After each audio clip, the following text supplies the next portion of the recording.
एक 16 साल की लड़की जिसने अभिनय और खूबसूरती की दुनिया में कदम रखा, लेकिन उसे ऐसे भयानक शोषण का सामना करना पड़ा जिसके बारे में सुनकर हर कोई हैरान रह जाता है। फिल्म का पर्दा हो या फिर खूबसूरती की दुनिया, ये दिखने में जितनी चकाचौंध से भरी है और आकर्षक नजर आती है, इस ग्लैमर के पीछे का डार्क साइड उतना ही डरावना और भयानक होता है। हमारे साथ इस वीडियो में आखिर तक बने रहिए। हम लेकर आए हैं सुष्मिता रेग्मी की पूरी कहानी। नए साथी चैनल को सब्सक्राइब करके बेल आइकन को जरूर प्रेस कर दीजिए ताकि आने वाली वीडियोस की नोटिफिकेशंस आपको मिलती रहे।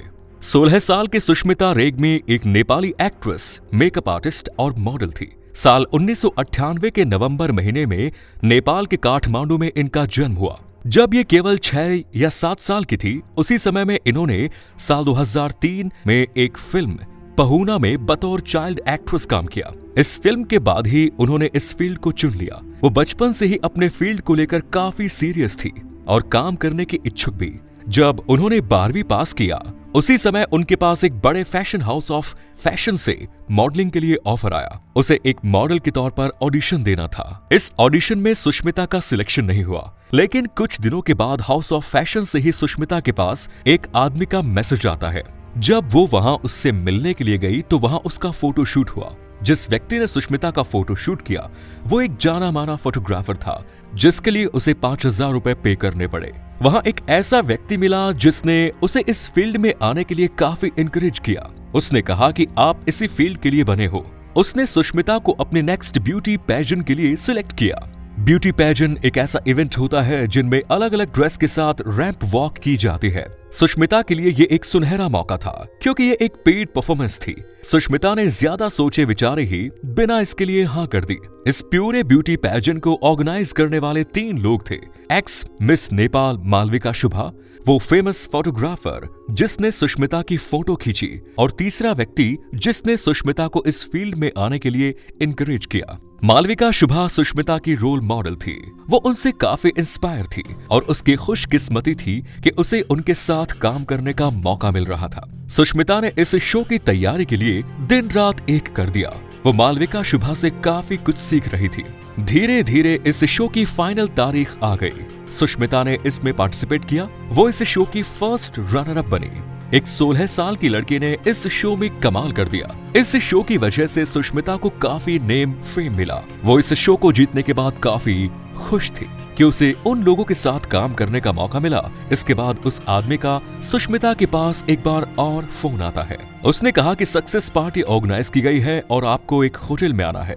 सुष्मिता बताई गई जगह एवरेस्ट होटल पर समय से पहले पहुंच गई। उसने वहां जाकर देखा कि कोई भी नहीं आया है।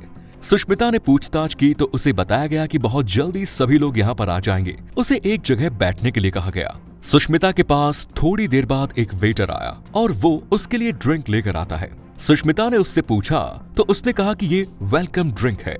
सुष्मिता ने वेलकम ड्रिंक पी ली और लोगों का वेट करने लगी, लेकिन थोड़ी देर बाद सुष्मिता को चक्कर आने लगे। वो खड़ी नहीं हो पा रही थी तो सुष्मिता ने मिस्ट्री मैन से पूछा कि वो ठीक से खड़ी नहीं हो पा रही है, घर जाना चाहती है। तब उस आदमी ने कहा कि तुम विनर हो और अगर तुम ऐसा बिहेव करोगे तो मीडिया क्या सोचेगी। सुष्मिता को उसकी बात ठीक लगी। इसके बाद मिस्ट्री मैन ने सुष्मिता से कहा, मॉडल्स के साथ तो ऐसा होता ही रहता है। मैंने मॉडल्स के लिए गेस्ट रूम बना रखा है, तुम वहां जाकर आराम करो। पार्टी स्टार्ट होने के बाद मैं तुम्हें बुला लूंगा। सुष्मिता को उसकी सलाह ठीक लगी और वो रेस्ट रूम में पहुंचकर आराम करने लगी। लेकिन फिर उसने महसूस किया कि उसके बदन पर कुछ हलचल हो रही है। उसने देखा कि सेम वही आदमी उसका रेप कर रहा है, मगर वो उसका कुछ नहीं कर पा रही थी क्योंकि वो नशे की हालत में थी। उस पर धोखे से दी गई दवाई का असर था। उसके बदन पर भी कोई कपड़ा नहीं था। बेड के बीच में खून लगा हुआ है। ये देखकर वो जोर जोर से रोने लगी। तब उस आदमी ने स्टोरी को ट्विस्ट करते हुए ये कहा कि सुष्मिता को पैसे की जरूरत थी और उसने ही उसे यहाँ बुलाया और पैसों के बदले सेक्स ऑफर किया, इसलिए उसने ऐसा किया। इतना ही नहीं, उसने सुष्मिता से ये भी बताया कि उसने 20,000 सुष्मिता के अकाउंट में डाल दिए हैं। बदनामी या लोक लाज के डर से सुष्मिता ने ये बात किसी को बताई ही नहीं, लेकिन इससे उस आदमी का हौसला और बढ़ गया। उस आदमी ने आने वाले 6 महीने तक सुष्मिता को लगातार सेक्सुअली हरेस किया, उसका रेप किया। इतना ही नहीं, उसने अपने कई दोस्तों के साथ भी मिलकर सुष्मिता के साथ संबंध बनाए। सुष्मिता इन सब चीजों से बहुत बुरी तरह परेशान हो गई थी। सुष्मिता अपने बॉयफ्रेंड मिस्टर खड़गा के साथ रिलेशनशिप में थी। उसने अपने साथ घटी सारी घटनाएं मिस्टर खड़गा को बताई। जब उसने कहा कि तुमने ये सारी बातें मुझे पहले क्यों नहीं बताई, तब उसने सुष्मिता से कहा कि हमें इसके खिलाफ एक्शन लेना चाहिए, क्योंकि इस तरीके की हरकत वो आगे दूसरी लड़कियों के साथ भी कर सकता है। इसके बाद सुष्मिता अपने बॉयफ्रेंड के साथ मिलकर उस आदमी की कंसल्टेंसी में गई। वहां पहुंचकर सुष्मिता के बॉयफ्रेंड खड़गा ने वहां मौजूद तमाम लोगों को बाहर निकाल दिया और अब वहां पर केवल वो फोटोग्राफर और दूसरा आदमी मौजूद था। सुष्मिता के बॉयफ्रेंड ने उन दोनों से कहा कि आप लोगों ने मेरी गर्लफ्रेंड के साथ इतना बुरा सलूक क्यों किया। पहले तो उन लोगों ने डिनाई किया और सारा ब्लेम सुष्मिता के ऊपर ही डालने की कोशिश की, लेकिन सुष्मिता के पास उसके चैट और दूसरे एविडेंस मौजूद थे। उस आदमी ने चैट के जरिए जितनी भी बातें की, वो तमाम बातें सुष्मिता ने सामने रखी। तब उन्होंने इस बात को एक्सेप्ट कर लिया कि उन्होंने सुष्मिता का सेक्सुअल हैरेसमेंट किया है। इसके बाद मिस्टर खड़गा ने सुष्मिता के सामने ही उस व्यक्ति की इस तरीके से पिटाई की। कंसल्टेंसी के ठीक सामने बॉयज हॉस्टल था। सभी बाहर निकलकर यहाँ के हंगामे को देख रहे थे। वहां का माहौल काफी खराब था। उस टेंस्ड सिचुएशन से रिलैक्स होने के लिए मालविका शुभा को फोन किया, जिसे वो अपना रोल मॉडल मानती थी।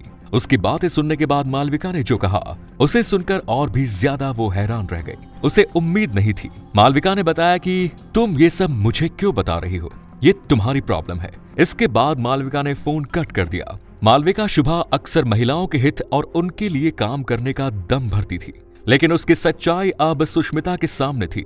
इंसिडेंट के बाद भी सुष्मिता ने मॉडलिंग के फील्ड में ही काम करने का मन बनाया और वो एक दूसरी मॉडलिंग एजेंसी के पास गई, जो उस एरिया की जानी मानी एजेंसी थी। वहां सुष्मिता का फिजिकल मेजरमेंट लिया जाना था, जो कि एक मेल ले रहा था। उसने जैसे ही सुष्मिता को फिजिकली टच किया, सुष्मिता को पुराना इंसिडेंट याद आ गया।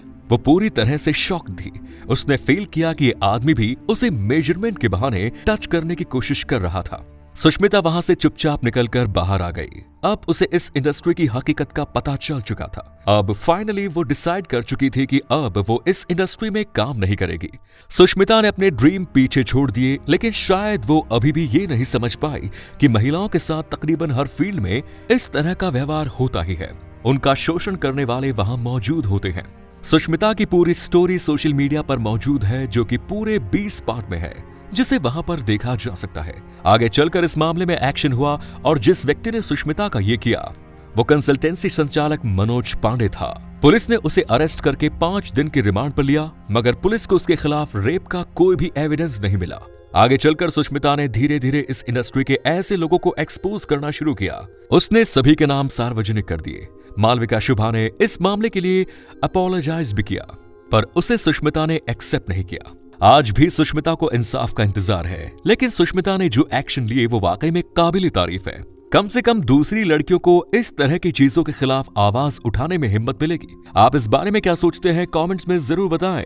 इस वीडियो को अगर अपने दोस्तों के साथ शेयर करेंगे तो डेफिनेटली स्पेशल स्टोरी का असर पॉजिटिव रहेगा। मिलेंगे नए वीडियो में। धन्यवाद।